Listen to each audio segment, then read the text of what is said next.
¿Qué tal, amigos? Muy bienvenidos un día más a Con Ánimo de Lucro. Ya saben, un programa de información y análisis económico de confianza. Un oasis para la economía entendida desde el lado correcto de la historia, desde la defensa de la libertad, la prosperidad, la propiedad privada y el respeto a la búsqueda de la felicidad. Hoy tenemos que volver a hablar de vivienda porque se cumple un año desde la puesta en marcha, 2 años desde la puesta en marcha de la Ley de Vivienda de Sánchez.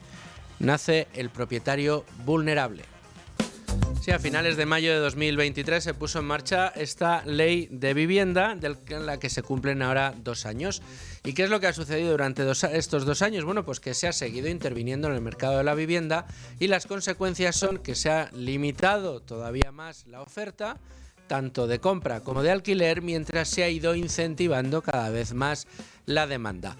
Resultado: bueno, pues un mercado inmobiliario inoperante que, pues no da la oportunidad a la población española, en muchos casos, a poder acceder o bien a la compra o bien al alquiler de una vivienda. Tenemos un problema de acceso a la vivienda de primer orden en España, que ya está teniendo eco fuera de nuestras fronteras, y el gobierno todo lo que propone es seguir atacando al propietario, seguir atacando al tenedor, seguir atacando a la oferta de vivienda, mientras se incentiva que cada vez haya más demanda. Si la oferta se reduce y la demanda se multiplica, el resultado todos ustedes lo conocen. La ley de la oferta y la demanda es sencilla e implacable, pero da la sensación de que al gobierno de Pedro Sánchez no le gusta demasiado tener que atender a este asunto y no quiere entender cómo funciona. Tanto es así que lo único que va haciendo cada vez que va proponiendo una nueva regulación sobre la vivienda, y tenemos un ejemplo muy cercano, hace muy pocas fechas el gobierno ha decidido poner en marcha la propuesta para incrementar los impuestos relacionados con la tenencia de viviendas, sobre todo a aquellos que tengan la vivienda vacía, también a los sectores especializados y profesionalizados en la vivienda, como son las SOCIMIs, las empresas, las sociedades inmobiliarias de inversión, y por supuesto también a los capitales extranjeros, a los inversores extranjeros que quieren venir a invertir en España. Una situación la que atravesamos ahora mismo en nuestro país que pues deja mucho que desear en lo que a materia de vivienda se refiere, por mucho que se cumplan 2 años de la puesta en marcha de esta ley de vivienda, de la que tanto, por otro lado, ha presumido el gobierno, de lo que tanto ha presumido el Ejecutivo. Bueno, pues de todo esto vamos a hablar en el día de hoy, pero antes déjenme, por favor, que echemos un vistazo a toda la portada de Libre Mercado. Bueno, y tenemos en la portada de Libre Mercado muchos asuntos importantes. Así manipula Yolanda Díaz la estadística del paro. La cifra de fijos discontinuos crece un 63% desde 2021. Y es que hoy teníamos un dato importante que conocer, como que la euforia del gobierno con el paro no está justificada, es solo un espejismo. ¿Qué es esto? El análisis de José María Rotellar sobre los datos del mercado laboral, unos datos que no son tan buenos como a primera vista puede parecer. La euforia del gobierno, insisto, con los datos del paro no tienen en cuenta cuestiones como la estacionalidad, o no tienen en cuenta cuestiones como que no ha sido ni de lejos el mejor mayo que se recuerda, sino uno de los peores de la historia. Esto es lo que nos ofrece José María Rotellar en su artículo de urgencia de hoy sobre los datos del paro, pero tenemos otras informaciones importantes en el día de hoy que tenemos que aprender y que tenemos que leer. Otro lastre para los autónomos: crece el pluriempleo casi en un 50% desde 2020. Lo que nos está diciendo esta estadística, de la que nos hacemos eco en Libre Mercado, es que a los autónomos de este país, a los que se nos ha subido los impuestos de una manera importantísima, sobre todo en materia de cotizaciones, están teniendo que pluriemplearse para poder llegar a fin de mes, para poder mantener poder adquisitivo. Y esto ha subido de una manera muy importante en los últimos 5 años, más de un 50%. Y en España crece el número de olivos y no se registran talas masivas, en contra de lo que se pensaba. Una pieza de Miguel Puga que no nos podemos perder. Y luego un dato importante, sobre todo por quién lo publica. UNICEF dice que Milei ha sacado a 1,7 millones de niños de la pobreza. Que UNICEF diga que lo que está sucediendo en Argentina es que está saliendo niños de la pobreza y no entrando, es poderosamente importante. ¿Por qué? Pues porque UNICEF lo que suele hacer es exacerbar, exagerar, incluso con ingeniería estadística, el número de pobres o de niños pobres que hay en las sociedades occidentales. El hecho de que diga que en Argentina, gracias a Milei, se está obrando el milagro es muy importante y aquí lo vamos a destacar. Bueno, y estas son las informaciones que podemos leer hoy en la portada de Libre Mercado. Así que si les parece, nos vamos ya al tema del día.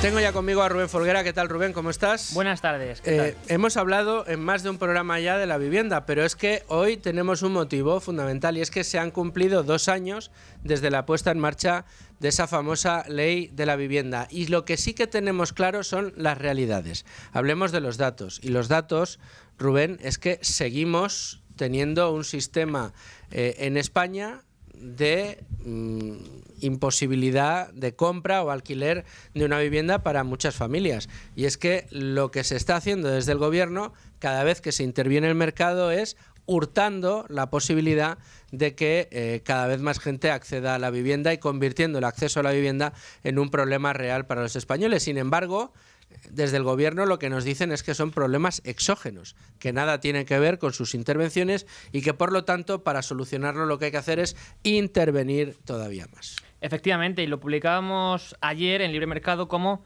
la Agencia Negociadora del Alquiler, con motivo de este segundo aniversario de la ley de la vivienda, ha hecho un balance de los efectos, el impacto de esta legislación que ha sido directa sobre el mercado de la vivienda, sobre el sector inmobiliario en general, de hecho, y lo que destacan, en concreto su CEO, es que la ley ha perjudicado sobre todo a aquellos a los que pretendía favorecer, al menos de palabra, ¿no? Que eran aquellos, sobre todo los inquilinos, los cuales pues se han visto sometidos a auténticos procesos de selección que en muchos casos pues al fin y al cabo afecta a los más vulnerables. ¿Por qué? Porque como ya sabemos, hemos comentado en muchas ocasiones, se ponían muchas trabas, se limitaba el porcentaje al cual se podían actualizar las rentas de los alquileres. De hecho, también durante mucho tiempo se prohibió los desahucios. Y esto, naturalmente, lleva a que aquel que tenga una casa en propiedad y que esté pensando ponerla en alquiler, seleccione, discrimine mucho más y de una forma mucho más exhaustiva aquellos que van a ocupar su casa. Porque, claro, si se equivoca en esta elección, naturalmente puede salir bastante mal, en la medida en que un inquilino se puede convertir en un inquiocupa que después, con la ley en la mano, cuesta mucho echar de tu casa, y no solo echar, sino también, lo sabemos de sobra, cortar el agua, cortar la luz, que sobre la ley se ve como una especie de coacción al inquiocupa, cuando realmente es no. Usted ocupa mi casa, perfecto, pero yo no voy a pagar el derroche de luz ni el derroche de agua que está usted haciendo en mi propiedad. Lo de perfecto no, porque no, quiero decir, porque directamente no debería ser así. Claro, pero un tira y afloja con las condiciones que cada uno pueda poner, ¿no? Ahora mismo lo que ha provocado esta ley de vivienda es el nacimiento de una figura que es el de el arrendador vulnerable. Uh-huh. Que de nuevo estamos discriminando con lo fácil que es hacer que se respeten los derechos de propiedad. Ya está, una casa es tuya, claro. te la ocupan, bueno, pues la justicia lo que tiene que garantizar y la seguridad lo que tiene que garantizar es que si a ti te ocupan te violentan una propiedad, pues la justicia esté de tu lado y en el menor tiempo posible, si puede ser en 1 hora mejor que en 2 o en 24 mejor que en 48, se eche al ocupa de tu vivienda y te restablezcan tu propiedad. ¿Por qué? Bueno, pues porque si no conseguimos garantizar esto, lo que hacemos es incrementar, ahondar en uno de los problemas seculares que tiene nuestra economía desde hace tiempo, nuestro país, que es el de la inseguridad jurídica. Claro, y luego se extrañan, y desde la izquierda sobre todo denuncian de una forma muy furibunda, que prosperen empresas como Desocupa. Naturalmente, si la gente no puede con la ley echar a los inquiocupas o a los ocupas de su propiedad, tendrá que buscarse otras formas de legítimamente hacerse de nuevo y restituir esa propiedad que es suya. Porque hay un problema unido a todo esto y es uno de los problemas que ha traído esta ley de vivienda. Aparte de las leyes que ya se sacaron para evitar el desahucio, ¿no? Las leyes antidesahucios, y era que si tú ves violentada tu casa o bien por un ocupa o bien por un inquiocupa, tu propiedad, la que has pagado o la que estás pagando, y acudes a la justicia, es en el momento en el que te metes en un problema fundamental, porque esa justicia, en la mayoría de los casos, no te ha dado la razón, ha considerado que la persona que te ha ocupado la casa, que te la ha robado, era vulnerable y te lo robaba por una buena razón, y que por lo tanto tienes que mantener a ese ocupa contra viento y marea los años que sean necesarios. Sin embargo, si no acudes a la justicia, sino que directamente acudes a una empresa como estas que estábamos diciendo, bueno, pues vamos a decirlo suavemente, sus empleados persuaden a tu ocupa que se vaya de la casa y te devuelven a ti las llaves y la propiedad de esa vivienda, previo pago de la tarifa que la empresa considere oportuna. Pero es lamentable que hayamos tenido que llegar al hecho de que el Estado sea inoperante de nuevo en el tema de la justicia. Digo lamentable, no, al final no deja de ser una alegoría de cómo funcionan las cosas. El Estado es inoperante, el Estado no te garantiza tu propiedad y es el mercado el que sale a solucionar estos problemas a través de empresas como Desocupa. Y no solo en la justicia, porque si compramos el argumento de que un ocupa o un inquiocupa es una persona vulnerable, no podemos aceptar que sea un particular el que se haga cargo de esa vulnerabilidad.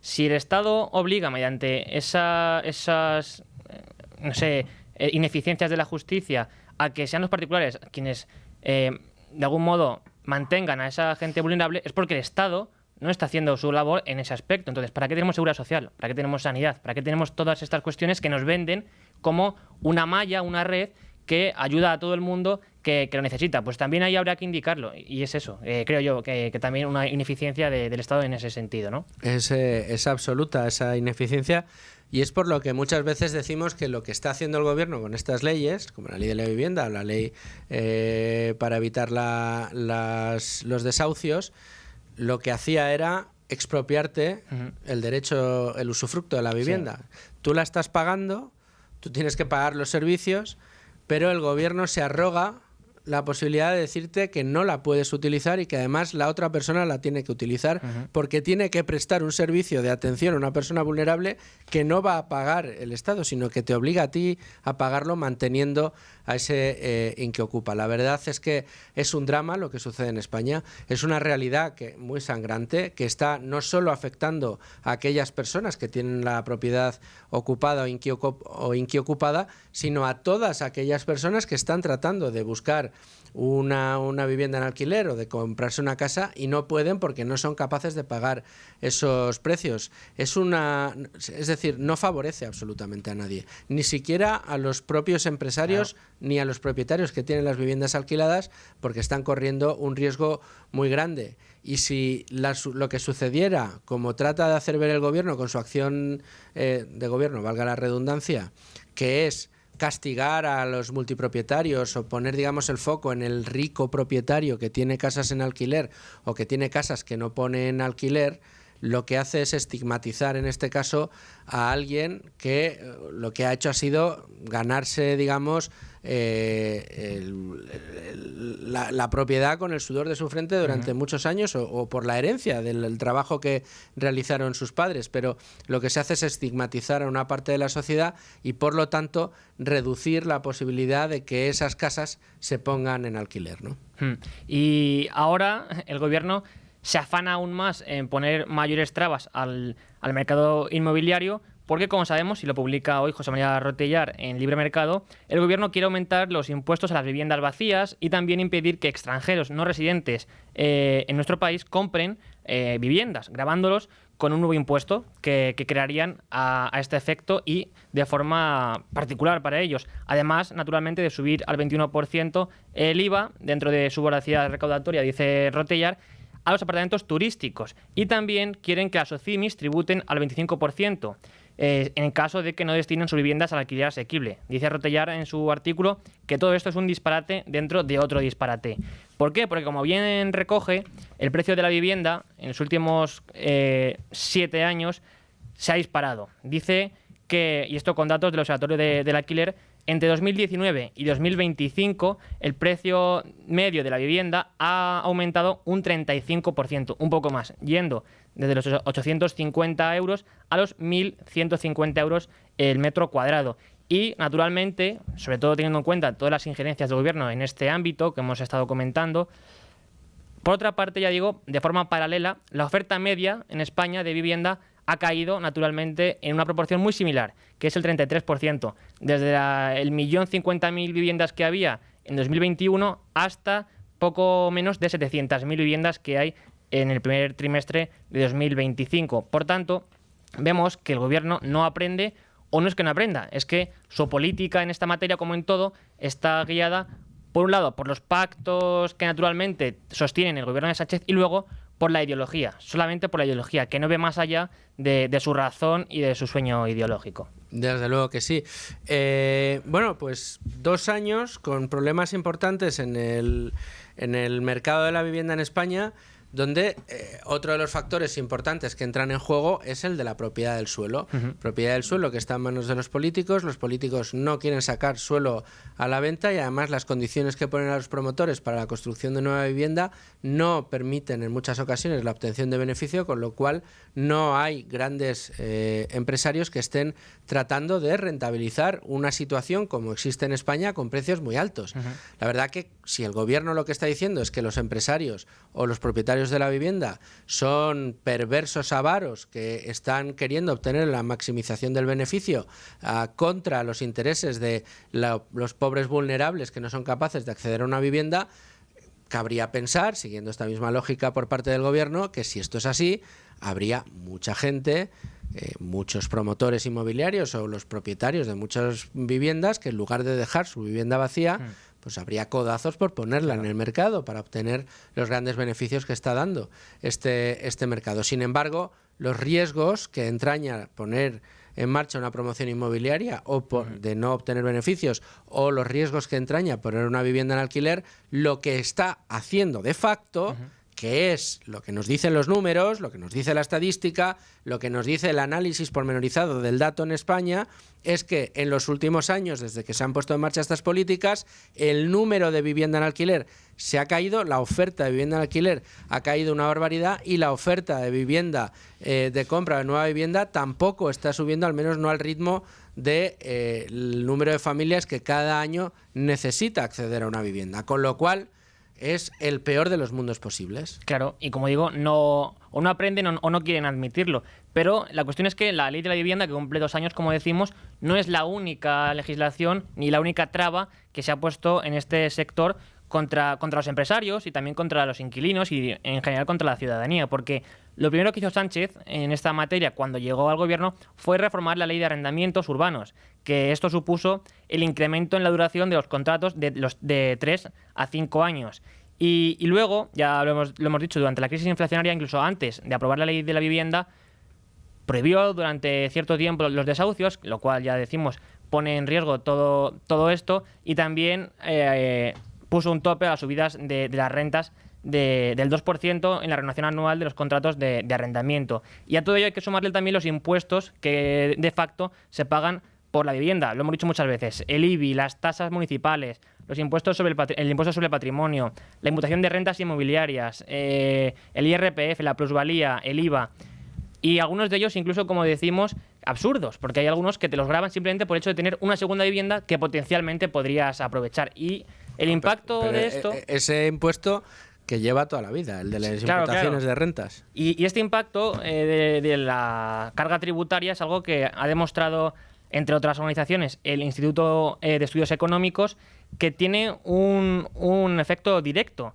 Porque, primero, ellos hacen un ranking de los países en los que más se paga en el mercado de la vivienda y nos establece a España en el segundo lugar en cuanto a tributación efectiva marginal sobre la vivienda ocupada por sus propietarios y en sexto lugar en la tributación efectiva marginal sobre la vivienda en alquiler. Y a este respecto, lo que proponían, entre otras cosas, debido a que ellos parten de la idea de que la prueba empírica demuestra que todo esto va en detrimento del dinamismo del mercado de la vivienda, es, por un lado, hablar, ¿no?, y tratar de poner en marcha ciertas propuestas que encaminen al mercado a promover la inversión, porque sin inversión, naturalmente, no va a haber nueva vivienda, no va a haber nueva construcción y, por tanto, el precio de la vivienda tampoco va a caer, que es lo que decías tú. Si se ponen trabas a la inversión, si se ponen trabas a la construcción, que es al fin y al cabo como se podría salir del problema que vivimos hoy en este ámbito, naturalmente esto se va a seguir agravando. También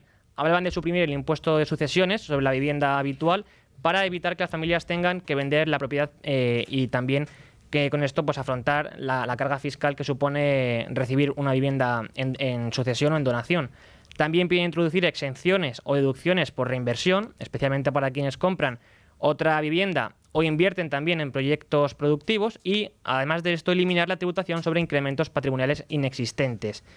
Y con todo, para el Instituto es necesario evitar la doble imposición de ganancias del capital, deduciendo directamente en la cuota que se pagan los impuestos pagados al respecto al resto de administraciones, así también como un IVA súper reducido del 4%, que ya hemos visto que el gobierno, al contrario, quiere aumentarlo al 21%, es decir, no tiene en cuenta ninguna de las recomendaciones que organismos serios, que este está vinculado a la OCDE, hacen al respecto, y pues desoyen todos estos consejos y se basan simplemente, como decimos, en su mundo ideal de ideología socialista en la que el Estado tiene que planificar desde arriba todo. Bueno, yo fíjate, llega un momento en el que, Rubén, dudo si es que no se quieren dar cuenta de la realidad, si es que el sectarismo les ciega, o simplemente creen que es lo que hay que hacer para seguir obteniendo votos. Cuanto peor lo pase la gente y más les vean como los que tienen que darles la solución, mejor para ellos. Pero la verdad es que todo lo que se está haciendo va precisamente a agravar el problema. Ayer leíamos a José María Rotellar con todos los golpes que ha sufrido el mercado de la vivienda antes de colapsar. ¿Y qué te parece si escuchamos al profesor Rotellar, el director del Observatorio Económico de la Universidad Francisco de Vitoria, a quien ya tenemos al teléfono? Profesor, ¿qué tal? Muy buenas tardes. Hola, buenos días, ¿qué tal? Profesor, el artículo de este lunes, como nos gusta decir a Federico y a mí por las mañanas, los lunes negros de Rotellar, es un artículo, como acostumbras a hacer, muy completo, con muchísimos datos y poniendo el énfasis en las intervenciones que ha hecho el gobierno del mercado de la vivienda y que han ido describiendo esos golpes de los que hablas en el artículo, ¿no? Sí, es que realmente hay un problema, efectivamente, de la vivienda, pero el problema no viene todo dado por lo que dice el gobierno, sino más bien por otro problema inicial, que es no la falta de suelo, sino la falta de suelo en el que se pueda construir. ¿Por qué? Porque no se liberaliza el suelo. Si se liberalizase el suelo, se incrementaría muchísimo la capacidad de la oferta para poder construir, porque se podría construir en muchos más lugares, y por tanto, al aumentar la oferta, bajarían los precios. Sin embargo, como se restringe, se reduce la oferta artificialmente, suben los precios y además hay una presión de incremento de la demanda, con lo cual también suben los precios. Suben los precios por doble vía, pero ese incremento de la demanda precisamente hay que darle salida con un incremento de la oferta. Suelo hay, se puede hacer y simplemente está la voluntad de hacerlo o de no hacerlo, y por tanto es el intervencionismo el que está provocando ese incremento de precios, por un lado, con esa medida. Por otro lado, limitando el precio de la vivienda. ¿Por qué? Porque al limitar en algunos lugares el precio que se puede vender, y sobre todo esto afecta mucho más al mercado de alquiler, el precio que se puede alquilar, bueno, pues a mí me pueden obligar a vender o a vender o alquilar unos determinados precios, pero no me pueden obligar ni a vender ni a alquilar, con lo cual los retiro del mercado, se reduce la oferta y crece todavía mucho más los precios. Con lo cual tenemos un escenario bastante malo y de posible solución, pero para ello hay que abandonar el intervencionismo y liberalizar el suelo y abandonar cualquier tentación intervencionista en la limitación de precios. Hay que dejar que el mercado fluctúe. No, si el mercado fluctúa, los precios van a crecer. No. Si usted deja libre al mercado, habrá más oferta porque no lo estará restringiendo con esa prohibición con la que no liberaliza todo el suelo que podría liberalizar, y por tanto el mercado funcionaría correctamente. Has mencionado la liberalización del suelo como uno de los factores que permitiría empezar a paliar el problema, puesto que ofrecerías la posibilidad a la industria de la construcción a poner en marcha la construcción, valga la redundancia, de nueva vivienda. Sin embargo, sobre el tema de la liberalización del suelo, profesor, ha habido siempre una retórica un poco tramposa, si me lo permites, y es decir que eso ya se probó, que lo hizo José María Aznar y que lo que provocó fue la burbuja crediticia. ¿Te parece que desmontemos un poco esto? Es que no es cierto. José María Aznar intentó liberalizar el suelo y así se hizo, pero el Partido Socialista, bueno, pues por lo general siempre muy inoportuno en muchas de sus decisiones contra el interés general cuando España lo necesita, interpuso un recurso de constitucionalidad por invasión de competencias autonómicas y quedó paralizado, ¿no? Y al final lo que hubo fue la no posibilidad de aplicación de la ley del suelo. Eso es lo que pasó y no otra cosa. Por eso el suelo sigue sin liberalizarse. Si estuviese liberalizado, cualquier persona podría hacerlo, ¿no? Eso no provocó ninguna burbuja. Pudo provocar una burbuja el que a lo mejor a algunas o a muchas personas que no tenían capacidad de endeudamiento se les concediese préstamos en unas condiciones de riesgo muy malas, ¿no? Eso pudo. Bueno, también una vez más es el intervencionismo el que falló, porque hay un regulador. Si hay un mercado monopolista, es el mercado de dinero, donde los bancos centrales tienen el monopolio de emisión y además tienen la capacidad de regulación y de supervisión. No es que hubiese poca supervisión, sino que había mala supervisión, y por tanto eso también pudo provocar esa llamada burbuja, pero no fue la liberación del suelo, sino fue todo lo contrario, fue la falta de liberalización del suelo provocada por ese recurso presentado por el Partido Socialista y que dejó en agua de borrajas la ley del suelo que el presidente Aznar impulsó. Sin embargo, lo que estamos viendo ahora, profesor, no son medidas que vayan en la dirección que indica, sino más bien todo lo contrario. Estamos viendo un ataque directo al propietario. Si nos centramos solo en el mercado del alquiler, el mensaje que está lanzando el Ejecutivo es, primero, muy mal si usted tiene 2 o 3 viviendas, y si no las quiere poner en alquiler, yo le voy a subir los impuestos. Con lo cual, no se está incentivando.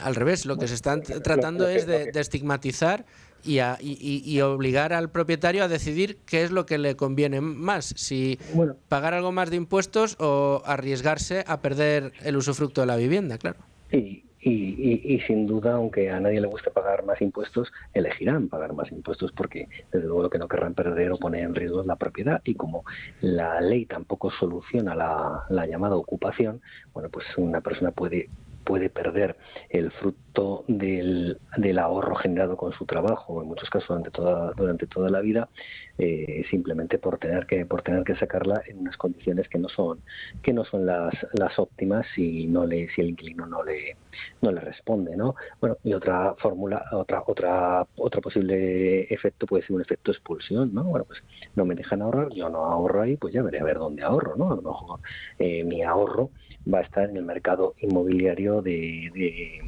otros lugares, ¿no? De otros países en donde no puedan, por tanto, aplicarme esa normativa que sin duda cada vez más es más intervencionista y cada vez más atenta más contra la propiedad privada. Otro de los aspectos que estamos viendo en los últimos anuncios del Gobierno ha sido el de anunciar que piensa subirle los impuestos a aquellos propietarios o a aquellos contribuyentes de países extracomunitarios que quieran venir a invertir a España y comprarse vivienda en España, a quienes piensa aplicarles un impuesto de transmisiones patrimoniales que ascienda al 100% del valor de la vivienda que quieren adquirir.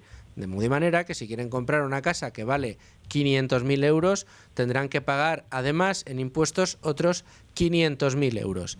Esta iniciativa, profesor, ya ha tenido, y eso que todavía es únicamente una propuesta, ya ha tenido eco precisamente en uno de los lugares de origen de buena parte de los extracomunitarios que vienen a comprar vivienda a España y que vienen a dinamizar nuestro mercado, a gastar en nuestro país y a desarrollar buena parte de su vida entre nosotros, que es a Gran Bretaña. Hoy en un artículo en The Telegraph, un artículo que hay que leer porque es largo, pero toca muchos palos de los problemas que estamos viendo en España, y que además este diario lo que hace es ponerlos como ejemplo de lo que no se debe hacer o de los riesgos en los que puede incurrir el Reino Unido si sigue nuestros pasos.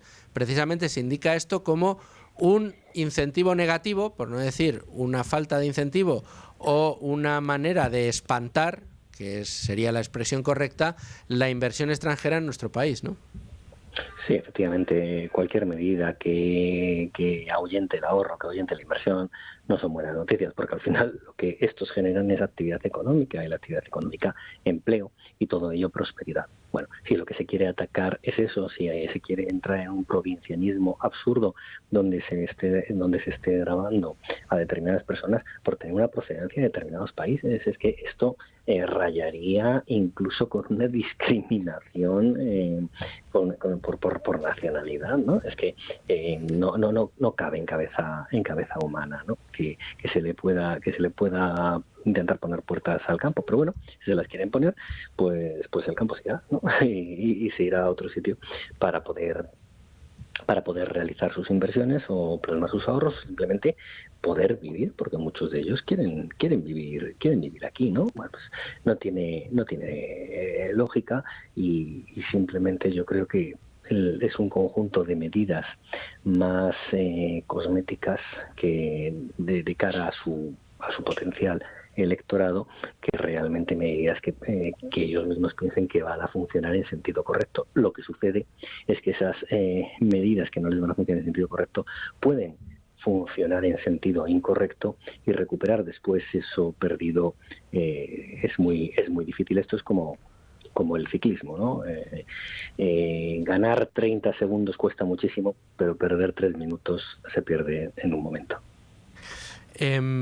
Déjame que te lea un fragmento de este artículo para tomar un poco dimensión de lo que ya se está diciendo de este país, de España, fuera de nuestras fronteras. Dice The Telegraph a sus lectores: pobre de quien tenga el éxito suficiente como para tener una casa de vacaciones en Sotogrande. El gobierno español está decidido a gravar con un impuesto del 100% a los ciudadanos extracomunitarios al comprar una vivienda vacacional para intentar frenar su crisis inmobiliaria. Los extranjeros representan el 15% del mercado inmobiliario español y los británicos poseen la mayor proporción dentro de ese 15%. Se podría suponer que esto representa también el 15% del mercado inmobiliario, contribuyendo a los salarios de las constructoras, de las economías locales y de los ingresos del turismo del país. Es que ponen el dedo en la llaga. Dicen, esto afectará al mercado inmobiliario, pero ojo, también al turístico. Claro, afecta a toda la economía, y una de las ramas de actividad económica más importantes de España es la turística y las actividades indirectas ligadas a la turística. Es absurdo que se quiera acabar con uno de los de las joyas de la corona de la economía española, ¿no? En ese sentido. Pero bueno, tampoco ha de sorprendernos, porque realmente, salvo algo distinto a cualquier cosa distinta al gasto público, este gobierno no lo contempla, ¿no? Entonces, mientras puedan gastar más dinero público, intentarán mantener sujetada a la economía, pero con una composición insana del crecimiento y un daño estructural muy grave. Y esto es parte del daño estructural. El ahuyentar inversiones, el ahuyentar ahorro, el ahuyentar el turismo es un daño estructural muy importante a una economía como la española. Profesor Rotellar, muchísimas gracias, como siempre, por estar Con Ánimo de Lucro, y bueno, nos oímos la semana que viene, o antes, quién sabe, dependiendo de la materia, igual tenemos que reclutarle de nuevo aquí en Con Ánimo de Lucro. A su disposición, muchas gracias a ustedes. Un abrazo muy fuerte. 12:41, 11:41 en Canarias. Seguimos analizando los problemas del mercado de la vivienda cuando se cumplen 2 años de la puesta en marcha de la ley de vivienda de este gobierno, que estaremos de acuerdo por lo que estamos viendo, el análisis de Rotellar, lo que están diciendo todos los datos, lo que está diciendo el sector en su conjunto, es que se han hecho las cosas mal y que estamos recogiendo los lodos de aquellos polvos. No sé si pensará lo mismo uno de los analistas inmobiliarios e inversor, amigo de este programa, que es Jon Goitia, con quien ya podemos hablar. Jon, ¿qué tal? ¿Cómo estás? Hola, buenos días, ¿qué tal? Oye, un placer poder hablar contigo. Muchas gracias por atender la llamada con ánimo de lucro. ¿Cómo lo ves? ¿Qué balance haces de esa ley de vivienda en estos 2 años? Pues totalmente de acuerdo con lo que comentabas, totalmente de acuerdo. Yo creo que es una suma de eslóganes, igual que esto último de lo que estabas hablando con el anterior participante. Con el profesor Rotellar, sí. Correcto, pues ahora subimos los impuestos a los extranjeros ricos que quieran comprar aquí. Es que van buscando el eslogan, pero luego son medidas que ni siquiera son neutras, son perjudiciales. O sea, el eslogan suena muy bien para sus votantes, pero las consecuencias de esas medidas son siempre negativas. Desde luego. ¿Cuál de las medidas que ha puesto en marcha este gobierno crees que ha resultado más dañina? De todas, que no han sido pocas. Yo creo... Aquello de las zonas tensionadas, para mí el pecado original, que fue la famosa ley antidesahucios. ¿Dónde crees que ha estado? La permisividad con los ocupas, y con los inquiocupas. Es decir, el hecho de que cualquier propietario sepa que poner en alquiler una propiedad tiene un riesgo enorme de perder la posesión, de que los inquilinos se queden dentro, dejen de pagar y tampoco se marchen, pues eso lo que ha hecho ha sido retraer el mercado del alquiler, con la consecuente subida de rentas, etcétera, etcétera. Yo creo que esa es la peor de las medidas, pero bueno, hay otras cuantas que le siguen de cerca. Otro de los problemas que hemos visto, Jon, ha sido el de la configuración de las condiciones en las que uno puede o no puede alquilar su vivienda. Y esto ha derivado en nuevas modalidades de alquiler que buscaban tratar de sortear estos problemas. Es decir, si uno pone una vivienda en alquiler convencional, dependiendo de la situación en la que atraviese, pues tiene que quedarse una serie de años sin poder actualizar el precio de la vivienda por encima de un nivel que determine el gobierno. Además, está obligado a mantener a ese inquilino durante un número de años sin poder decidir la rescisión del contrato de manera unilateral.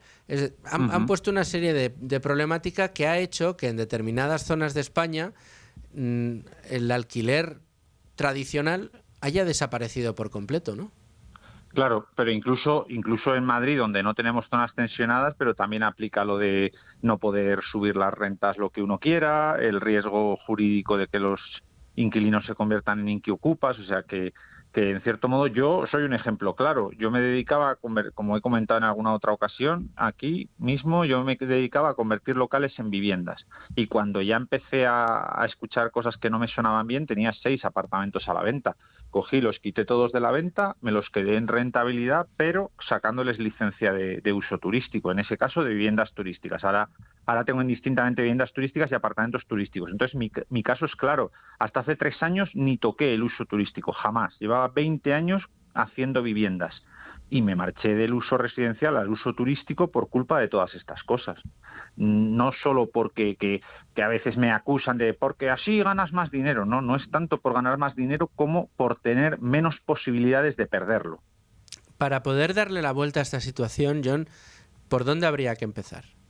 Pues desandando muchas medidas, sobre todo que la ocupación fuese un delito grave, con penas de cárcel, que la desocupación durara 24 o 48 horas, eso la primera medida, porque eso sacaría mucho más stock al alquiler de golpe, porque cuando se habla hay que liberalizar suelo, hay que favorecer la construcción, sí, pero esas son medidas a medio plazo o inclusive, yo siempre suelo recalcar que inclusive para la gente que más difícil tiene el acceso a la vivienda, ni siquiera son soluciones, porque la obra nueva, por la cantidad de normativas que hay, por lo caro que está el suelo, por lo cara que está la construcción, siempre va a ser inaccesible para los jóvenes que ahora mismo no se pueden independizar. Con lo cual, es verdad que liberalizar suelo y construir obra nueva sería positivo, pero es una solución lenta y a medio plazo. Sin embargo, aportar seguridad jurídica a los propietarios aumentaría el stock de manera casi inmediata. Casi podríamos decir si se hiciera respetar el derecho de propiedad, ¿no? Tal cual, evidentemente. Algo que parece de perogrullo y que lamentablemente en España está en entredicho. Claro, en una casa solo se puede vivir o porque eres el propietario o porque eres un inquilino con contrato legal y en vigor. No se puede vivir de ninguna otra manera. El que no tengan o las escrituras o el contrato de alquiler, pues tiene que salir inmediatamente.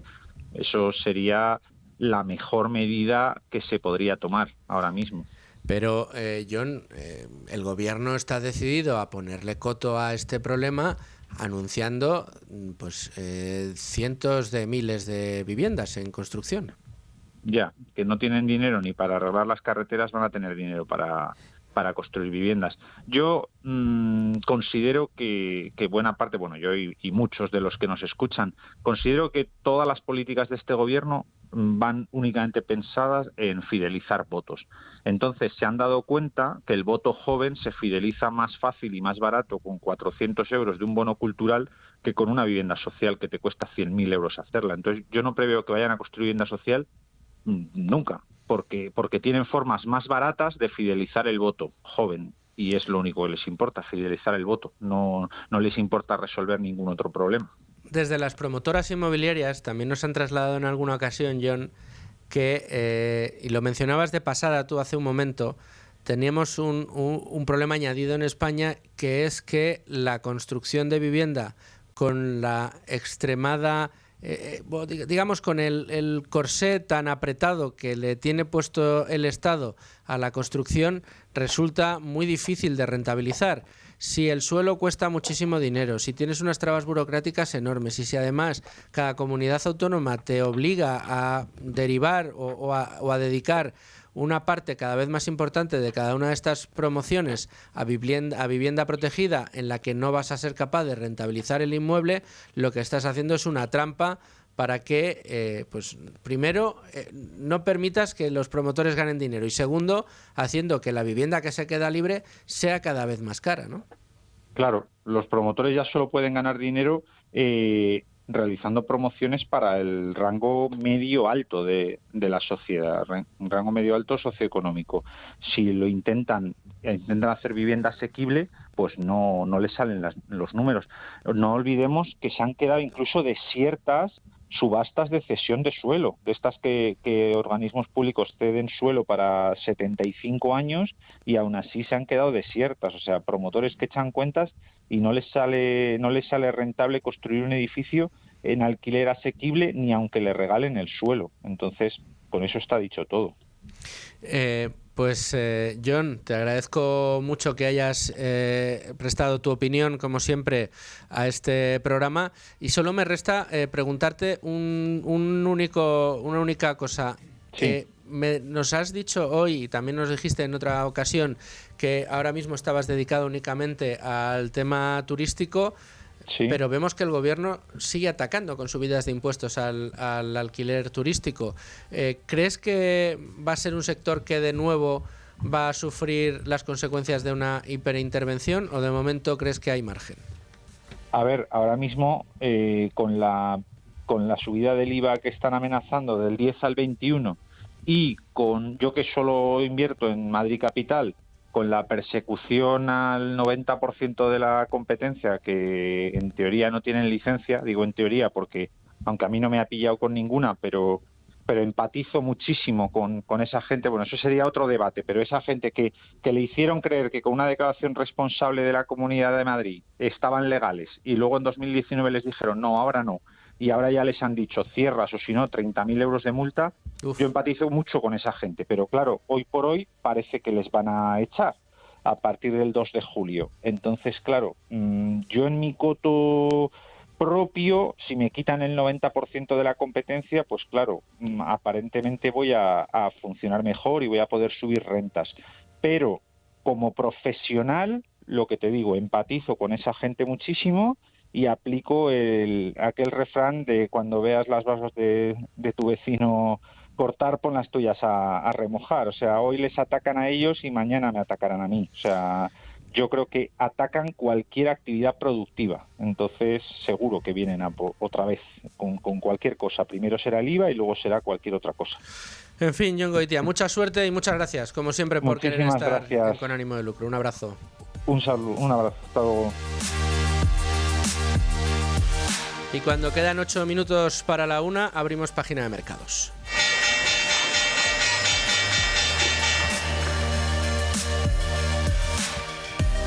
Y seguimos con el IBEX 35 en rojo, pero unas décimas nada más. Un 0,37% abajo, 14.150 puntos para nuestro principal indicador, donde brillan especialmente Solaria Energía, Acciona y Acciona Energía. Solaria lo hace con un 7,62% arriba, Acciona un 4,97% y Acciona Energía un 3,62%. Entre las acciones que más bajan a esta hora, ArcelorMittal un 1,76%, abajo CaixaBank un 1,51% y el Santander un 1,16%.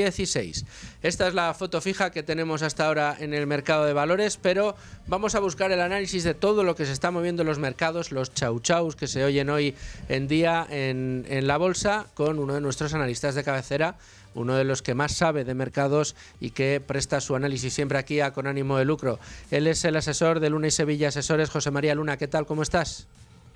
Muy buenas, pues fenomenal. De martes, recién estrenado hace nada el mes de junio, con todo por hacer, sobre todo en este mes de junio, y a ver si el mes, pues al menos en los mercados de renta variable, sigue siendo de tono verde y la volatilidad, bueno, pues lo vamos dejando poco a poco atrás, aunque me da la sensación de que todavía tendremos todavía turbulencias por el camino. Turbulencias, hombre, yo no sé si a los resultados de ayer y hoy se puede llamar turbulencias, pero no. Mucho verde no hemos visto tampoco, ¿eh? Bueno, mira, lo que hay que pensar es que de momento lo que tenemos delante de nosotros es la volatilidad, la incertidumbre en materia de política arancelaria y en materia de geopolítica mundial, ¿no? Fijaos cómo la Administración de Estados Unidos ha puesto fecha tope el día 9 de julio, quedan poco más de 30 días para que concluyan las negociaciones en materia comercial. De ahí que, bueno, pues según se vaya acercando la fecha y las posturas no se vayan cerrando, si se cerraron en el caso del Reino Unido, parece que va por buena senda la negociación con la zona euro, pero cualquier traspié provocaría algo más de volatilidad de lo que lo llevamos en estas pocas sesiones, ya digo, del mes de junio. Pero mientras tanto, y esto es lo más importante, Fernando, es que hemos conocido el dato de IPC preliminar de la zona euro del mes de mayo. Sí. Ha sido en tasa interanual subida del 1,9%. Se esperaba un 2%, es decir, mejor de lo esperado. Eso ha hecho que nuestro IBEX 35, que a primera hora corregía algo más, bueno, pues se había contagiado las caídas que tampoco fueron dramáticas del día de ayer en Estados Unidos, poco a poco corrige algo menos. Incluso hay plazas europeas, como en el caso del DAX Xetra, DAX alemán, que se dio la vuelta y está cotizando en territorio positivo, ¿no? ¿Por qué? Pues porque sobre todo el componente de servicios, que es algo más pegajoso en el dato de la inflación, ha sido mucho mejor de lo que se esperaba, ha corregido más de lo que esperaba el mercado, y esto apoya el mensaje del Banco Central Europeo, no solo para bajar tipo de interés en esta semana, que esto yo creo que está muy descontado por los mercados de capitales, sino posibles nuevas bajadas adicionales en lo que resta del 2025. Esto viene muy bien a quien está endeudado, quizás no tan bien para aquel que está invertido en productos muy conservadores, pues depósitos bancarios, monetarios, etcétera, etcétera, que poco a poco van a ir viendo cómo la rentabilidad de ese tipo de activos pues cada vez es menor. Pero es que además de eso, es que hemos conocido la pasada semana como el precio de los alquileres de vivienda, ahora que os oía el tema de los alquileres, el precio de alquileres de vivienda en Estados Unidos, cómo caía. Es una partida muy importante la inflación en el caso de Estados Unidos. Veíamos cómo la oferta monetaria de la Reserva Federal Norteamericana sigue incrementándose, no baja los tipos, la Fed, es verdad, pero se sigue incrementando la oferta monetaria, es decir, la máquina de generar dinero en Estados Unidos no para, sigue ahí, y luego están también esas medidas pro negocio que el nuevo canciller alemán está dispuesto a aprobarlas, ponerlas en marcha antes de irse de vacaciones, con lo cual, mientras el foco parece que sigue puesto en Trump, en esas medidas arancelarias, por supuesto en el conflicto bélico de Ucrania. Están ocurriendo otro tipo de cosas que evidentemente, bueno, pues el mercado no es ajeno a las mismas y cotizan en positivo, no en negativo, en los activos de riesgo, principalmente en la renta variable, no quizás en la renta fija, sobre todo gubernamental, y sí muy favorable sobre todo para el oro, viendo cómo sigue el dólar débil, las perspectivas es que se pueda seguir debilitando, y luego ese ruido arancelario, pues evidentemente también influye de forma positiva para el precio en este caso del metal precioso como es el oro. Bueno, pues sobre oro y sobre Bitcoin te quería preguntar también, porque estoy leyendo, algunos analistas dicen el Bitcoin está en una encrucijada, una corrección puede ser necesaria. Es verdad que ha perdido entero respecto a los máximos que ha tocado recientemente, pero sigue estando en niveles altos, ¿eh? Está a niveles altos, la correlación es muy alta con respecto a los activos de riesgo, sobre todo con respecto a la tecnología, pero poco a poco se ha ido un poco desligando, principalmente por esas dudas en torno a la sostenibilidad de la deuda norteamericana. Y también incluso dudas en cuanto a activo refugio, la deuda pública de Estados Unidos e incluso el dólar.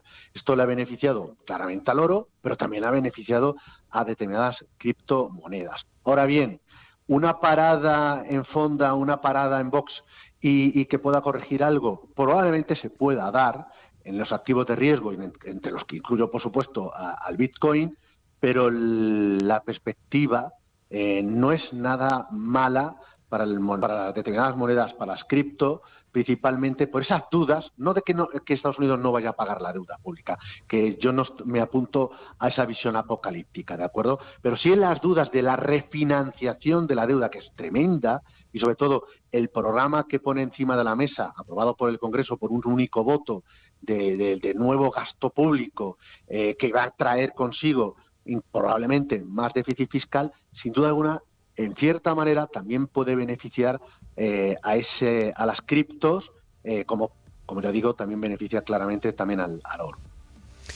Pues José María Luna, te agradezco mucho tu análisis. Vamos a seguir muy pendientes de cómo van evolucionando todos estos valores. Vamos a ver si finalmente se cumplen esas previsiones respecto a la reunión de esta semana del Banco Central Europeo, y seguiremos muy pendientes de otro de los valores que mucho nos preocupan, que es la evolución de la deuda americana. Ya sabemos que el dólar está ahí sufriendo merced a esa fuerte incertidumbre que, como empezabas contando, es lo que resume ahora mismo la atención de todos los inversores. Muchísimas gracias, José María. Un fuerte abrazo a todos y buena semana. Muchas gracias. Muchas gracias. Bueno, pues nosotros llegamos hasta aquí en este primer tramo. Nos vamos a los servicios informativos de radio, escuchamos las noticias y seguimos en Con Ánimo de Lucro con más asuntos de interés. 1:04, 12:04 en Canarias. Seguimos en directo en Con Ánimo de Lucro y lo hacemos con asuntos de su interés, les prometía yo, y es que así es. Estábamos despidiendo el anterior bloque hablando de bolsa y de mercados, con un análisis gracias a José María a José María Luna, en este caso, a nuestro asesor financiero de confianza, hablando de toda la actualidad que rodea los mercados, con esa fuerte incertidumbre que tenemos merced al gobierno norteamericano, donde Donald Trump no sabe qué va a hacer hoy ni qué va a hacer mañana respecto a los aranceles, y donde los tribunales han añadido todavía más incertidumbre, puesto que independientemente de lo que haga Trump, los tribunales pueden anularlo o congelarlo por la mañana y volverlo a activar por la tarde, con lo cual es una situación de tremenda incertidumbre que está golpeando y mucho a la deuda norteamericana, está golpeando y mucho al dólar y está generando desequilibrios en el mercado que hace que esa incertidumbre pues golpee a las cotizaciones de los distintos activos, también de la renta variable. Y en esta ventana que vamos a abrir en el día de hoy lo vamos a hacer en el consultorio de Santa Lucía, que como siempre nos trae, en este caso, el responsable del canal digital de Santa Lucía Asset Management, de Santa Lucía AM, que es Aitor Sánchez. Aitor, ¿cómo estás? Hola, buenos días. Encantado de estar aquí con vosotros. Un gusto tenerte en el día de hoy, Aitor. Y casi la pregunta es obligada. Para este consultorio lo que nos está llegando es un interés importante y creciente por parte de nuestra audiencia de qué se puede hacer. O sea, en estas situaciones en las que no estamos viendo una volatilidad grande en los mercados, pero sí un temor creciente respecto a hacia dónde pueden ir los movimientos en el corto plazo, merced, como decimos, a esta incertidumbre que vive el mercado, ¿qué debemos hacer? ¿Cuál es la mejor estrategia? ¿Cómo evaluar cuál es el siguiente paso que tenemos que tomar? Efectivamente, pues claro, a ver, pensamos, desde la gestora nosotros lo que pensamos es que la clave no es tratar de evitar esa incertidumbre, ¿no? Porque eso es imposible, sino saber cómo gestionarla inteligentemente, ¿no? Entonces, bueno, hemos hablado en otros consultorios de, oye, las bondades de, oye, en estos casos mantener la calma, evitar no tomar decisiones emocionales, largo plazo, en fin, confiarla, delegar en profesionales, ¿no? La gestión de las inversiones. Y como bien decías, pues efectivamente tenemos ahora una volatilidad y una incertidumbre muy elevada. Estamos viendo, pues mira, son estos últimos días de mayo, pues bueno, el 23 de mayo, por ejemplo, amenazaban con unos aranceles del 50% a toda la Unión Europea, el 25 de mayo los aplaza, el 26 de mayo repuntan otra vez los mercados por esta decisión, el 29 Estados Unidos anula, digamos, los aranceles, o sea, el tribunal, perdón, de Estados Unidos, como decías ahora mismo, anula estos aranceles, el 30 de mayo Trump acusa a China de violar el acuerdo arancelario, en fin, cada día estamos viendo que pasa. ¿Y qué va a pasar en junio? Pues bueno, pues vamos a tener un montón de idas y venidas y entonces nadie sabe qué va a pasar de un día para otro, como bien decías, ¿no? Entonces no sé si habéis escuchado, ya se habla del taco trade, ¿no? Con el tema de Trump, always chicken out, es decir, Trump está dice una cosa, luego la deshace, la vuelve a hacer, ahora se meten, como bien decía el tribunal de Estados Unidos, en fin, es imposible saber qué va a pasar a corto plazo y bueno, hasta el 9 de julio, que es cuando termina ese periodo, pues, oye, pues habrá mucha volatilidad y incertidumbre en los mercados. Entonces es importante tener una estrategia sólida y ser consciente con qué es lo que queremos conseguir, ¿no? En nuestra inversión, no buscar el acertar el momento. Y para hacer esto con garantías, yo creo que también es importante hablar de diferentes estilos de inversión dentro de lo que es la gestión delegada, ¿no? Decías, oye, es importante que deleguemos esa gestión en profesionales. Bueno, pues ahí están los fondos de inversión. En Santa Lucía AM tenéis diferentes fondos de inversión, tanto de renta variable como de renta fija, como mixtos, y, hay diferentes estilos dentro de la inversión. Y aquellos que se ha demostrado que este tipo de temporales los capean de la mejor manera, tienen mucho que ver con el análisis fundamental de las compañías, ¿cierto? Correcto, sí. Nosotros en nuestra gestora, lo hemos dicho muchas veces, apostamos por el estilo quality, por encima del value y el growth, ¿vale? Porque al final creemos que es una forma eficaz y prudente, ¿no?, de generar valor a largo plazo, sobre todo en este tipo de entornos tan complicados, ¿no? Es decir, nosotros al final se trata de seleccionar empresas con negocios estables, predecibles y rentables, con baja deuda, con buena rentabilidad sobre el capital, con ventajas competitivas duraderas, es decir, que sabemos que van a navegar bien por estas aguas. Nuestro periodo de turbulencia a menudo, de hecho, lo que salen es reforzada, ¿no? Es más, bueno, recuerdo nuestro responsable de equity, Antonio Manzano, no hace demasiado, pues hoy hicimos un análisis los últimos 40 años de tanto de los índices, el MSCI y el Quality, ¿vale? Lleva un rendimiento anualizado del 12,5%. ¿Vale? Con dividendos reinvertidos, es decir, si lo comparamos con otros índices, el MSCI Value, el Growth o el Global, hablamos de retornos anuales del 8 y 9% anual, que está muy bien, pero en el caso del Quality, ya digo, los últimos 40 años pues, superamos los 2 dígitos, ¿no? Con un 12,5%. Entonces, pensamos que es la mejor estrategia y por eso, digamos, nuestra forma de invertir es Quality, en compañías que saben capear estos mercados. Bueno, porque son compañías que al final el valor se aflora por mucho que la volatilidad nos brinde oportunidades, y en cambio comparado con otros estilos como pueda ser el growth o yo qué sé, o directamente, ¿no?, el corto plazo con el análisis técnico, pero hablando de fondos de inversión, fondos de estilo growth, al final son fondos de compañías cuyo expectativa de beneficio depende y mucho de el desempeño que tengan en el día a día. Hay momentos de volatilidad precisamente en geografías donde hay más compañías de estas características, como es Estados Unidos. No parece que sea una apuesta, desde luego, en el corto plazo para poder dormir tranquilo. No, por eso optamos, siempre hablamos de pensar en largo plazo, ¿no? Las estrategias como el Quality necesitan tiempo para desplegar todo su potencial. Es más, en periodos cortos hay otras estrategias que pueden, digamos, de hecho pueden incluso obtener rentabilidades más altas, pero igualmente cuando vienen mal dadas pues pueden sufrir más, ¿no? También, y nosotros lo que buscamos para nuestros inversores es la tranquilidad, ¿no?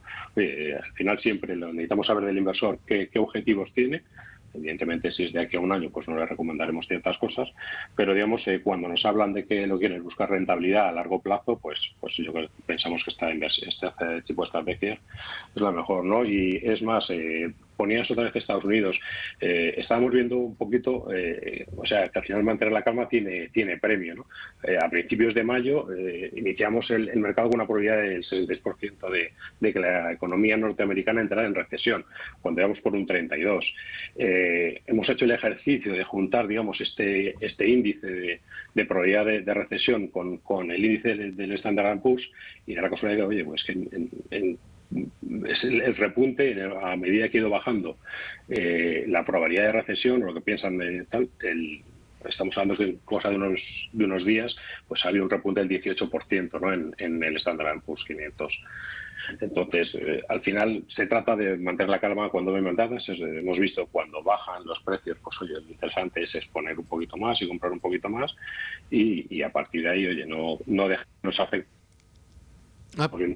Parece que estamos perdiendo a Aitor. Vamos a intentar recuperar la llamada, pero bueno, a ver, lo que estaba comentando el responsable del canal digital de Santa Lucía M, nuestro colaborador habitual, Aitor Sánchez, es el sentido común. Al final, en momentos de incertidumbre, lo que hay que hacer es tratar primero de mantener la calma, no jugárnosla en el corto plazo, y luego tratar de apostar por gestión delegada en fondos pues que tengan sentido, y que tengan sentido en el largo plazo, que tengan sentido, por supuesto, en su estilo de inversión, y que yo siempre añado, desde Tu Dinero Nunca Duerme, lo hemos dicho millones de veces, que entendamos. Por eso yo creo que es tan importante secciones como esta en la que explicamos en qué consiste cada una de las estrategias.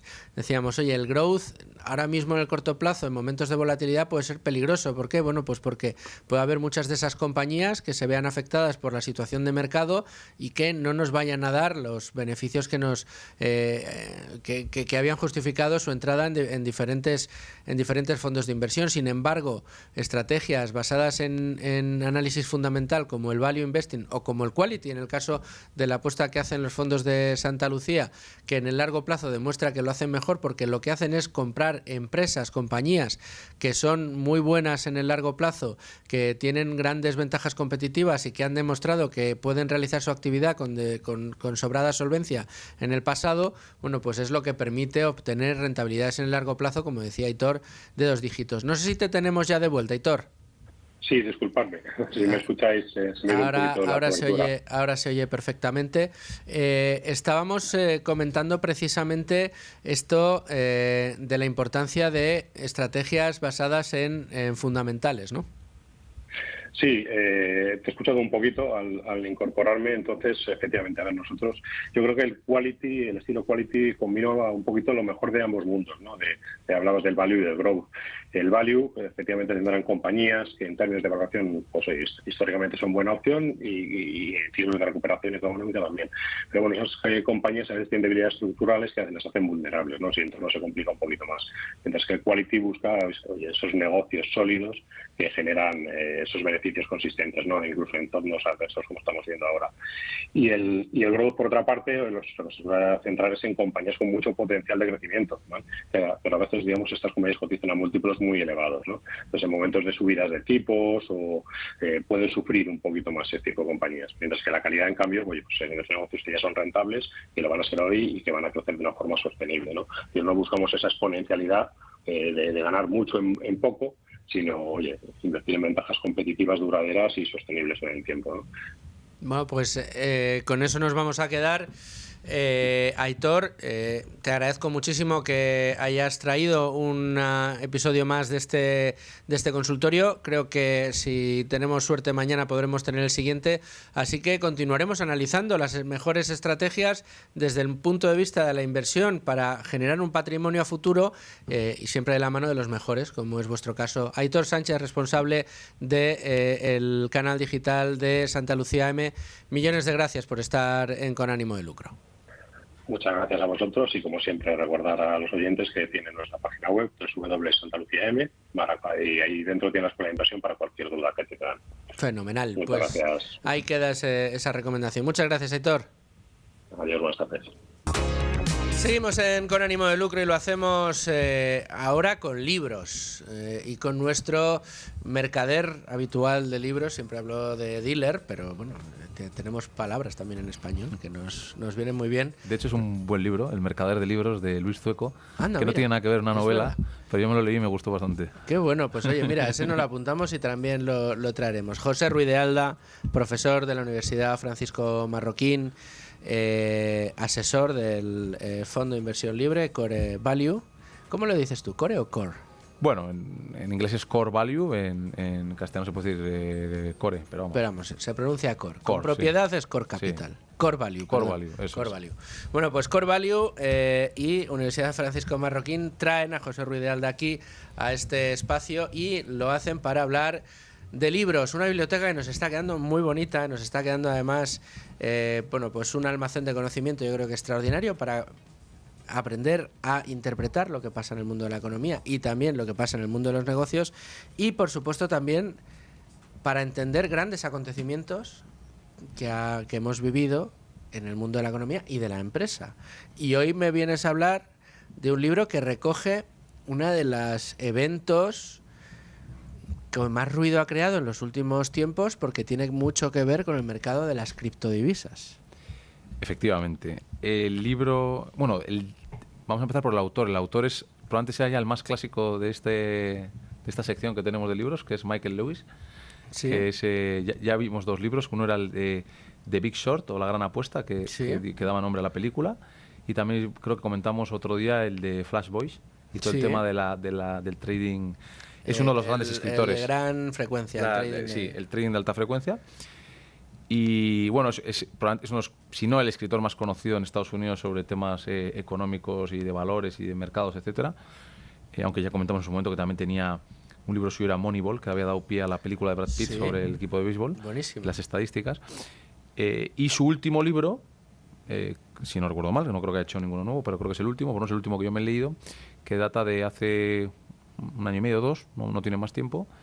Se llama Hacia el Infinito y cuenta el auge y la caída de Sam Bankman-Fried, que es el fundador de la plataforma de criptodivisas FTX. Entonces, bueno, primero hay un punto, a mí personalmente siempre me han atraído los libros que tienen que ver sobre grandes fraudes o grandes caídas, ¿no? Sí. De hecho, en otra ocasión estuvimos comentando un libro que se llama When Genius Failed, que tenía que ver con la caída del famoso fondo con los 2 premios Nobel, el Long Term Capital Management. Es otra cosa totalmente, pero al final estos escándalos en los que ha habido grandes fraudes, hombre, siempre para el lector siempre es bueno leer un poco sobre fraudes, pues para intentar evitar caer en ellos, ¿no? Cuando a veces se ven factores comunes, ¿no? Como infalibilidad, perfección. Y bueno, a mí personalmente me atraen mucho, pues siempre he leído sobre la estafa de Madoff, todo ese tipo de situaciones que se han dado, ¿no? Y este libro al final cuenta, pues, bueno, es un personaje muy conocido en Estados Unidos, aquí no tanto en España, pero Sam Bankman-Fried es el típico, llegó a ser el multimillonario más joven del mundo. Además es el típico personaje con aspecto friki, ¿no? O nerd, que dicen los americanos, ¿no? Como típico persona con zapatillas, como desaliñado, que juega a los videojuegos. Nosotros hablamos de empollones, ¿no? Empollones, sí. Entrullados en mi época, les decíamos también, sí. Entonces, tiene ese aspecto un poco trasnochado, un poco, bueno, de joven un poco relacionado, un poco social y muy inteligente. Él estudió, si no recuerdo mal, física en el MIT, por lo tanto, una persona obviamente con una inteligencia excepcional. Y claro, en este boom de las criptomonedas del año 2016, 2017, principalmente con el Bitcoin, pues él crea inicialmente un hedge fund que invierte en criptomonedas, ¿no? Sí. Que se llama Alameda Research. Que al final lo que hace es pues, captar dinero de terceros e invertirlos en criptomonedas para obtener retornos y devolverlo con rentabilidades. Con rentabilidades, ¿no? Y posteriormente se lanza a crear un crypto exchange o una bolsa de criptos, que no deja de ser una plataforma en la que se pudieran intercambiar y comprar y vender criptos, al igual que Coinbase, efectivamente, igual que Coinbase o Binance o otras de ese estilo que han surgido. Obviamente ahora hay multitud. Ya entonces era... Pero él crea FTX y lo convierte en un gigante. Lo convierte en un gigante. De hecho, crece rapidísimo. Llegó a estar valorado en 30 y pico mil millones de dólares la plataforma. Y en un momento dado pues gestiona ambas compañías, ¿no? Alameda Research y FTX, ¿no? Finalmente se descubrió que utilizaba un poco los activos de FTX, que eran activos de sus clientes depositados en la plataforma, pero que no eran suyos, de su propiedad, para respaldar sus operaciones y el apalancamiento y las operaciones que hacía él con su fondo en Alameda Research. Y bueno, generó enormes pérdidas y al final pues fue un fraude pues bastante bien organizado desde las Bahamas, porque se mudó a las Bahamas y un momento dado gestionaba todo desde las Bahamas. Y bueno, al final el libro pues te hace un repaso primero de cómo una persona de su naturaleza y cómo es capaz de crear lo que crea con un grupo de amigos y de compañeros y es capaz de crear ambos negocios, y luego te cuenta un poco cómo digamos, minuto a minuto se va produciendo el derrumbe, ¿no? En la crisis del año 2021-22, cuando las criptomonedas empiezan a desplomarse. Y hay que recordar que yo creo que el Bitcoin, por ejemplo, que no es el más volátil probablemente de todas las divisas, pues llegó a estar a $70.000 en el 21 y llegó a bajar a 17.000 en el 22, o sea, caídas del 60-70%. Y bueno, eso provocó la quiebra de Alameda Research. Y afectó a los activos de FTX, que por lo tanto generó un fraude, porque tú habías depositado tu dinero y en ningún momento habías dado permiso para que él lo utilizara en apuestas suyas. Por lo tanto, ese dinero desapareció. Y bueno, y que recientemente fue condenado. De hecho, ha sido el juicio recientemente y ha sido condenado a, creo que 24 o 25 años de cárcel, me parece, o más, no sé. Bueno, pues de ser el empresario, el joven más rico del mundo, a tener que estar entre rejas por hacer lo que no se debe. Claro, aquí yo no sé si Sam Bankman-Fried alegará en su defensa que los bancos, tú les prestas y depositas tu dinero y no para que se lo presten a otro, aunque luego se lo prestan a otro y lo utilizan como materia prima para hacer dinero. Pero vamos, hecha este pequeño paréntesis, Sam, ahí te dejo el argumento por si quieres abrir el melón, pero evidentemente pues fue uno de los momentos más sonados, porque si todavía hoy existen muchas dudas sobre las criptomonedas, si todavía hoy existen muchas dudas sobre el dinero digital en general, sobre esas monedas digitales que quieren poner en marcha los bancos centrales, en el 21 todavía las dudas eran mayores, ¿no? Y con momentos de volatilidad tan fuertes como los que se vivieron en aquel momento, pues claro, un gigante como era FTX resulta que tenía los pies de barro y no sabían, había mucha gente que no sabía por qué. Hasta 33.000 millones de euros tuvo de valoración en esta compañía. La plataforma, sí. Es tremendo, ¿eh? Totalmente, sí. Y hoy, cero, claro, hoy desapareció. Claro, sí, no, eso al final, obviamente, ya por el mismo momento en el que estás utilizando, es verdad, la comparativa que has hecho con el sistema bancario que existe hoy en día en Occidente, y es verdad, porque es verdad que no pueden utilizar tus acciones o tus activos, pero sí pueden utilizar tus depósitos, ¿no? Para sus propias operaciones. Dicho esto, claro, encima si los inviertes en activos de tanta volatilidad y en un momento en pico, pues pasó lo que pasó, ¿no?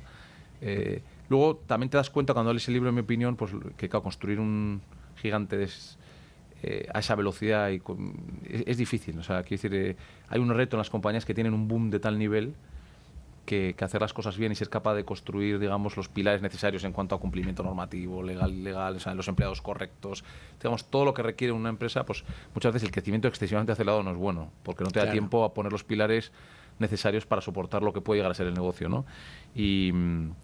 Pero es un libro, bueno, como todos los de Michael Lewis, muy interesante porque, pues bueno, pues te lo narra de una forma muy entretenida, y por un escritor que está bregado y que ha escrito sobre muchos fraudes y muchas situaciones complejas y que te profundiza mucho pues, en su figura, de cómo lo crea. De hecho, no lo he comentado, pero Sam Bankman-Fried primero trabajó en Jane Street, que que era un fondo de cobertura. Sí. Y él luego es el que aprovecha y viendo la oportunidad que hay con las criptomonedas, lanza el suyo propio con Alameda. O sea que él tenía experiencia previa en todo el tema de inversión. Sí.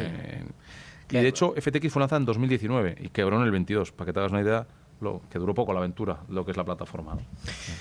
Lo vamos a encontrar en Deusto, en una edición, tengo que decir que muy bonita, además a un precio yo creo que muy asequible. Ahora mismo, en el momento en que estamos haciendo este programa, lo veo a 18,95 en Amazon. Ya sabéis que es mi referencia para la compra de libros, pero la verdad que es comodísimo, aunque se puede encontrar, me imagino, en el Corte Inglés o en Casa del Libro.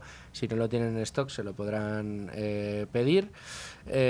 Hacia el infinito, Michael Lewis, El ascenso y caída de Sam Bankman-Fried, el fundador de FTX. Ha sido un bestseller según el New York Times y aquí está también cosechando un gran éxito. Bueno, pues José, muchas gracias, como siempre. Pues nada, un placer, como siempre. Espero que les guste a todos los oyentes. Seguro que sí. A mí, desde luego, para este verano me va a venir estupendo. Y a ustedes, señores oyentes, gracias por estar ahí un día más y les espero muy prontito de vuelta aquí en Con ánimo de lucro a las 12 todos los días, de lunes a viernes. En Es Radio Libre Mercado, Con ánimo de lucro, con Luis Fernando Quintero.